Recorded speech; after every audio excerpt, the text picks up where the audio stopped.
Bonjour à tous, j'espère que vous allez bien. Donc aujourd'hui, vidéo d'analyse graphique pour faire le point déjà sur le CAC 40 et je vous ai choisi quelques sociétés dans différents secteurs qui me semblent être intéressants et puis je vous mettrai aussi leur graphique de valorisation pour chaque action.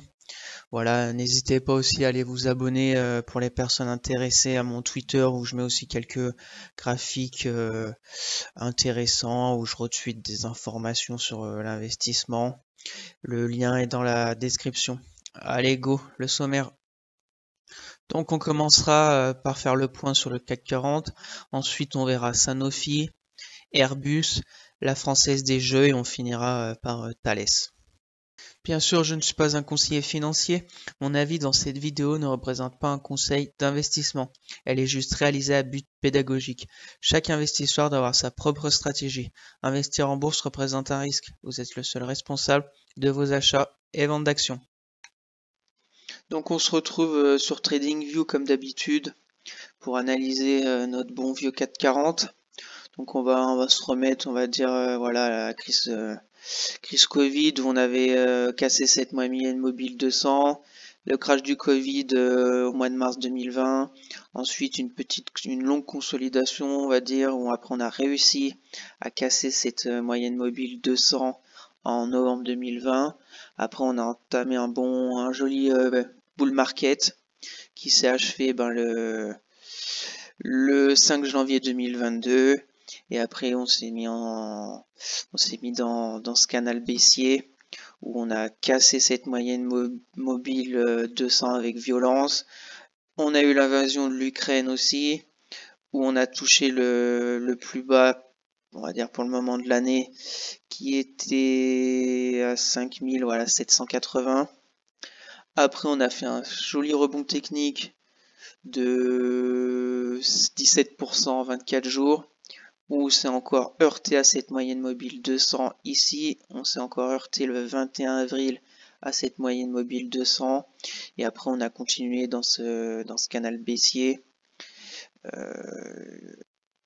où on a retouché ce support des 5790 le 5 juillet et ensuite on a depuis un mois et demi on a entamé un bon rebond technique, un peu comme celui-là qu'on avait eu au mois de mars. On a fait du presque 13% en 41 jours. Donc voilà, c'est assez violent. Et on est toujours coincé en dessous de cette moyenne mobile 200. En plus de ça, on a une bonne résistance des 5600.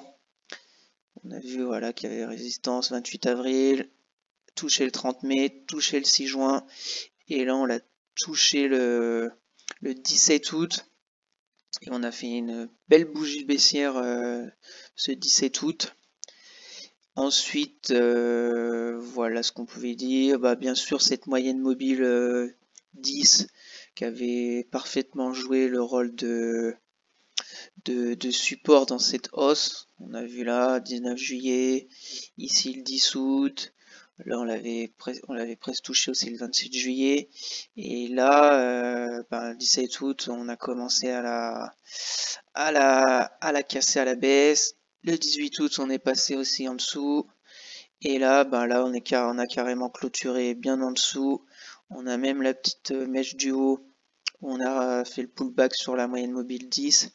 Donc pour du court terme, c'est pas joli, on va dire, qu'il n'y a aucun signe qu'on reparte à la hausse la semaine prochaine. Après, bien sûr, on peut faire une petite bougie de hausse, mais pour moi, cette résistance des 6600 et cette moyenne mobile 200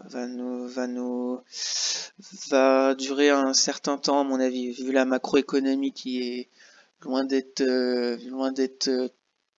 résolue, avec les prix de l'énergie toujours plus hauts, l'inflation qui se baisse, mais bon, elle va pas disparaître du jour au lendemain, et la guerre en Ukraine qui n'avance pas.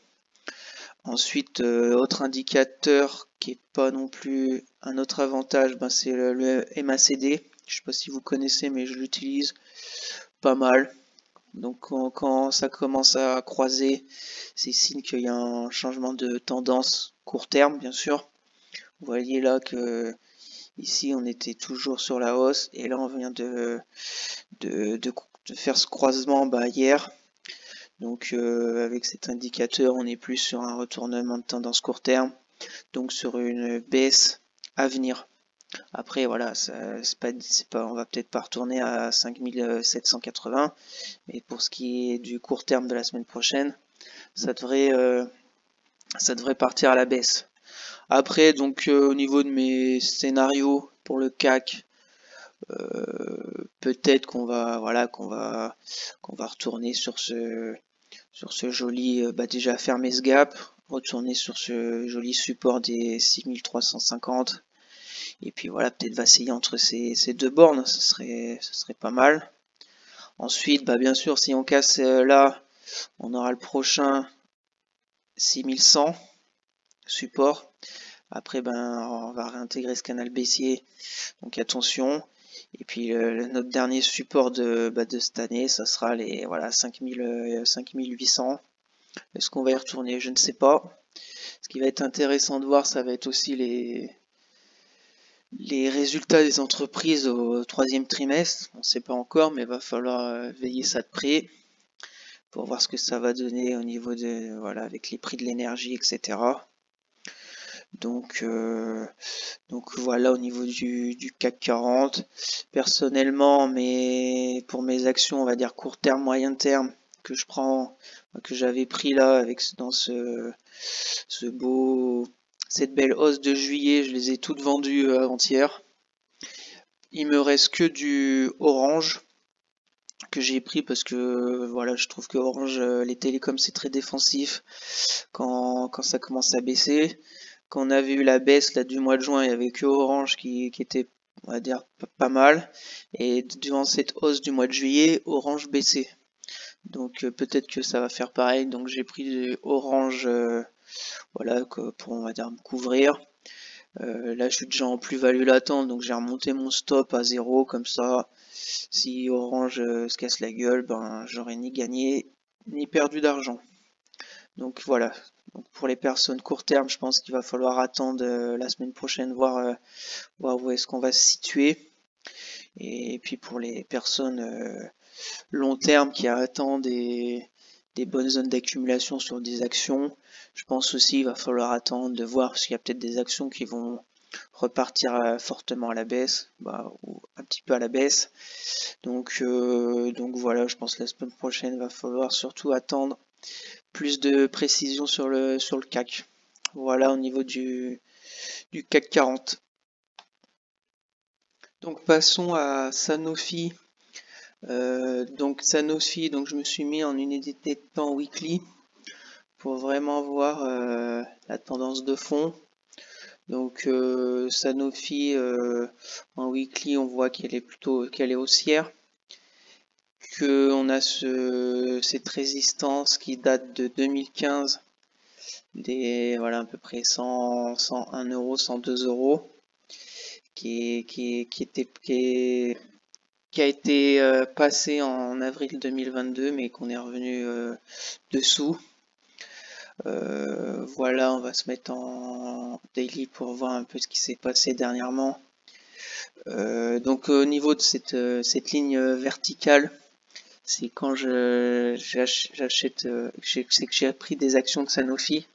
Durant cette chute du 10 août, j'en ai pris, mais on verra ça prochainement sur mes vidéos que je fais chaque mois sur mes achats d'actions du mois précédent. Donc voilà, vous verrez ça plus précisément début septembre sur mes achats du mois d'août. Voilà, donc au niveau de Sanofi, qu'est-ce qu'on peut voir durant ces derniers mois, c'est qu'on était au-dessus de la moyenne mobile 200 depuis, on va dire, décembre 2021. On avait eu cette résistance des 100 euros qui était dur à passer, mais qu'on avait passé, mais qu'on était revenu. Après, on a fait une, si on se met comme ça, on a fait un petit canal baissier la petite pente. Vous voyez que les plus hauts sont de plus en plus bas. Voilà. Donc voilà où est-ce qu'on a été. Et après on a eu le gros, on va dire, sell-off avec les mauvaises nouvelles de Sanofi. Il y a le procès Zantac, il y a la dégradation du BS et il y a la phase 3 d'essai qui a été suspendue aux États-Unis, je crois, si je dis pas de bêtises. Donc c'est pour ça que ça a lâché sur Sanofi le 10 août. Donc voilà, est-ce que ça valait cette bougie de 8%, cette baisse de 8% plus ici 3, mais si on regarde d'ici jusqu'à cette belle mèche basse, ça a fait plus de 20% quand même. Je pense que c'est exagéré pour un groupe comme Sanofi, mais bon, ça m'a permis de rentrer à pas cher. Je sais pas si y a d'autres personnes entre vous qui ont repris du Sanofi, mais voilà.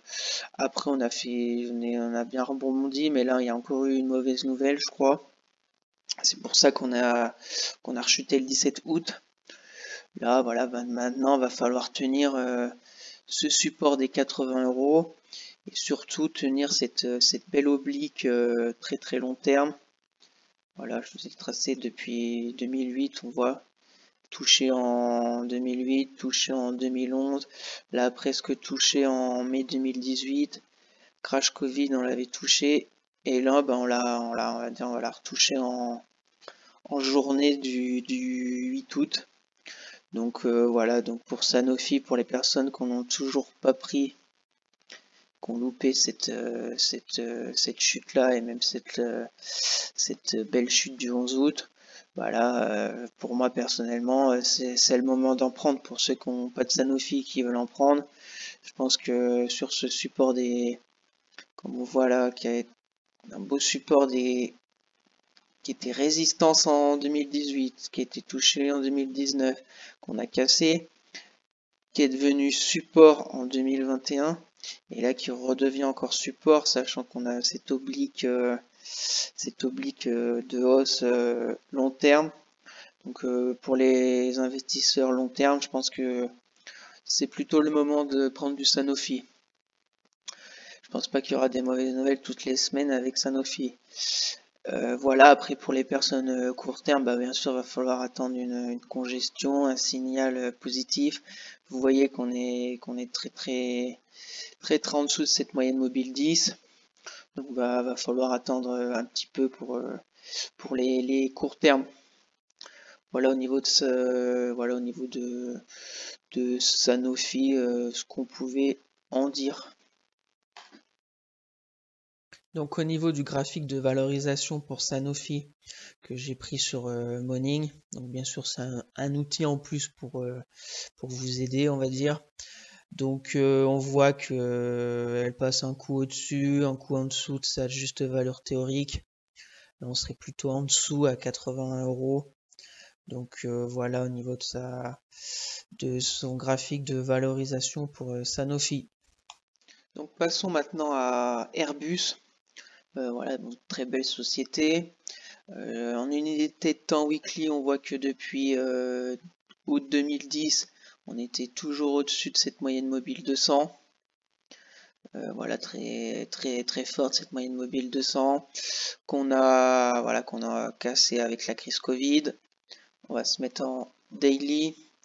Donc cassé crise Covid, on va dire une congestion. On l'a repassé au-dessus en novembre 2020.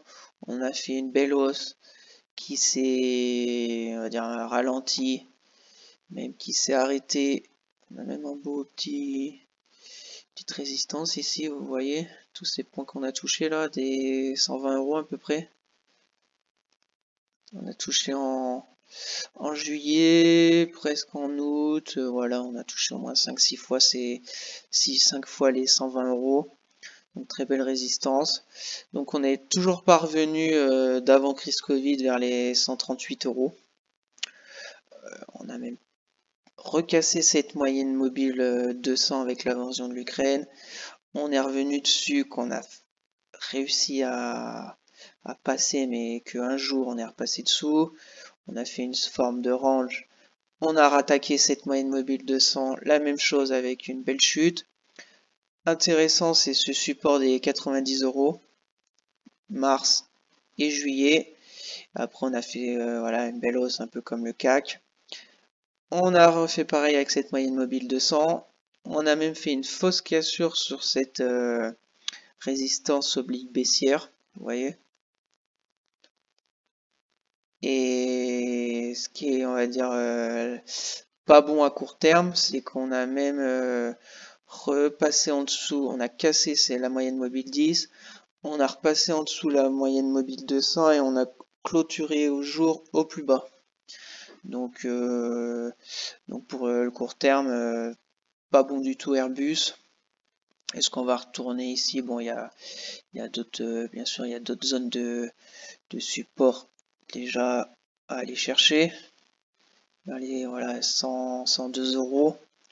Est-ce qu'on va y aller? Je ne sais pas. Si le CAC chute, Airbus va suivre, donc on va sûrement y aller. Mais voilà, on va regarder vite fait le MACD, où est-ce qu'il est. Donc vous voyez, on va croiser. Après, voilà, bien sûr, le MACD, vous voyez là, il y a eu un faux signal. On a cassé aussi à la baisse, sauf qu'on est remonté directement. Donc là, faux signal. Est-ce qu'on va faire ça prochainement? Je ne pense pas, parce qu'il y a beaucoup de signaux négatifs. Mais voilà, après, le MACD, c'est comme tous les indicateurs, c'est pas magique, c'est juste voilà, pour donner des indications. Par exemple, ici, on a fait un beau croisement du MACD avec la belle hausse. Donc voilà, au niveau d'Airbus pour le court terme, c'est pas joli. Pour les personnes voilà, qui veulent prendre du Airbus pour du long terme, voilà, parce que Airbus est une très belle société, leader dans leur domaine avec Boeing au niveau des avions. Donc je pense qu'elle a encore de belles années devant elle. Donc voilà, pour les personnes qui veulent un peu attendre, il va falloir attendre, je pense, les 101 € avec cette oblique voilà, baissière. Est-ce qu'on va retourner vers les 90 €? Je ne sais pas. Mais voilà, voilà au niveau de ce qu'on pouvait dire voilà, au niveau de la moyenne mobile 200. On était passé en dessous, là, on est presque à l'horizontale. Donc on est presque sur un range. Donc voilà, je pense que vers les 100 € pour du long terme, ça pourrait être très intéressant pour prendre une position sur Airbus. Voilà ce qu'on pouvait dire sur Airbus. Donc au niveau du graphique de valorisation pour Airbus, donc ce qu'on peut voir, c'est que son prix réel est toujours au-dessus de sa juste valeur théorique. Voilà, donc pour 2021, on était même dans le négatif avec la crise Covid. Donc voilà, après, depuis 2017, on est au-dessus. Voilà, on est vers les 108 €. Donc à suivre au niveau de Airbus. Donc passons à la Française des Jeux, donc qui est toute jeune, on va dire, parce qu'elle est en bourse que depuis 2019, donc ça va faire 3 ans. Après voilà, c'est une grosse société, elle verse depuis 3 ans des dividendes chaque année. Donc voilà, tout le monde connaît la Française des Jeux, et je pense que son modèle a de longues années devant nous, je pense. Donc au niveau du graphique de la Française des Jeux, donc on voit qu'on était tout le temps au-dessus de la moyenne mobile 200 jusqu'en juin 2021, et après on a entamé une belle baisse quand même. On a perdu depuis, on va dire, à peu près un an, on a perdu ouais, 40%. Bon, c'est pas encore fou, mais bon. On a même une petite résistance, une petite résistance oblique baissière intéressante. Et voilà, on voit cette moyenne mobile 200 qui a tenu un peu, mais après qu'on a enfoncé. On voit bien les plus hauts de plus en plus bas. Une belle tendance baissière. Et là, on en est là. Donc, est-ce qu'on va... Vous voyez, on a presque été plus haut que le 30 mai, mais on a cette résistance oblique baissière là, qu'on n'arrive pas à passer. On voit cette belle congestion, on n'avance ni trop à la baisse, ni trop à la hausse. Après, va y avoir la moyenne mobile 200. Donc, à suivre sur la FDJ. Est-ce qu'on va retourner vers les 31 euros? Peut-être. Ces 31 euros est très intéressant parce que c'est le support de juillet 2022 qui avait bien résisté. Et en plus, on voit très bien que c'était une belle résistance en tout début de la Française des Jeux. On avait travaillé cette zone en juin 2020. On était passé en dessous. On voit bien aussi là, ici, cette belle congestion. On a travaillé cette zone entre août 2020 et octobre 2020, donc de plusieurs mois. On a réussi à passer au-dessus. On a même fait un beau pullback sur cette résistance, et après on a entamé cette envolée du cours de FDJ. Donc voilà, il va falloir suivre de près, je pense, cette zone des 31 euros pour FDJ. Donc voilà, pour les personnes intéressées, court terme pour FDJ, ben, pas de bons signaux. On est passé en dessous de cette moyenne mobile 10. On a cette résistance oblique baissière au-dessus de la tête. Donc pas intéressant, je pense, pour du court terme. Pour du long terme, ceux qui croient à la Française des Jeux pour le long terme, est-ce que c'est le moment d'en prendre? Pourquoi pas? Ou va falloir attendre les 31 euros? Après voilà, pour le long terme, ceux qui veulent de la Française des Jeux, pardon, vous pouvez bien sûr rentrer une petite position ici et reprendre à 31 euros. Parce que là, on est plutôt sur le bas prix durant toute on va dire, son existence en bourse. Voilà, après au niveau du MACD, où est-ce qu'on est? Voilà, vous voyez. Pile ici, on a croisé. On est passé sous cette moyenne mobile 10. Et là, on entame une baisse. Vous voyez là, croisement, on a bien monté. Là, on est plutôt sur une baisse de la Française des Jeux. Donc voilà ce qu'on pouvait voir rapidement sur FDJ. Donc passons à Thales. Donc voilà, donc je suis actionnaire de Thales aussi comme Sanofi. Voilà, donc secteur de la défense. Pour faire le point dans le passé pour Thales, on était au-dessus de la moyenne mobile 200 de 2013 à 2019. Après, on a fait son plus haut, on va dire presque son plus haut parce qu'on l'a passé là ces derniers mois, mais on va dire que c'était les 125 euros, cette résistance. Après, on est passé en dessous de la moyenne mobile 200, on a pullbacké dessus, on est parti à la baisse. On a navigué encore en dessous de cette moyenne mobile 200. On va se mettre en daily pour voir ça de plus près. Là, on était passé au-dessus en daily. On avait vigoté après en dessous, et puis après, on va dire, la bonne nouvelle pour Thales, malheureusement, c'est l'invasion de l'Ukraine qui l'a propulsé à peu près à 110 euros. Donc depuis février, sur Thales, on est en range. On a réussi à passer les 126 euros, son record, son plus haut historique, mais on est vite tombé dessous. Là, après, on a navigué ici, on voit très bien ce support des 111 euros qui a été travaillé au moins 5-6 fois. Pareil pour la résistance. Donc là, où est-ce qu'on est? Ben, on est sur cette résistance. On n'avance pas trop, on est sur les 125 euros. Donc moi personnellement, pour reprendre du Thales pour mon portefeuille long terme à dividende, j'aimerais qu'elle revienne voilà, 100 euros, je pense que j'en reprendrai. Voilà, sans hésiter. Après, il va y avoir la moyenne mobile 200. Donc intéressant, je pense, pour le long terme, vers les 111 euros pour ceux qui sont intéressés par Thales. Et puis je pense malheureusement si la guerre s'éternise et qu'on a, on va dire, une rotation sectorielle avec les valeurs de croissance qui baissent, Thales pourrait casser cette résistance des 125 €. Voilà, faire un petit pullback et puis aller chercher ses plus hauts historiques. Donc pour, on va dire, les personnes qui veulent faire du court terme sur Thales, voilà, va falloir passer les 125 € et puis voir ce que ça va donner après avec les 130 €. Il va falloir passer tout ça pour essayer de s'envoler plus haut. Au niveau du MACD, on est comment là?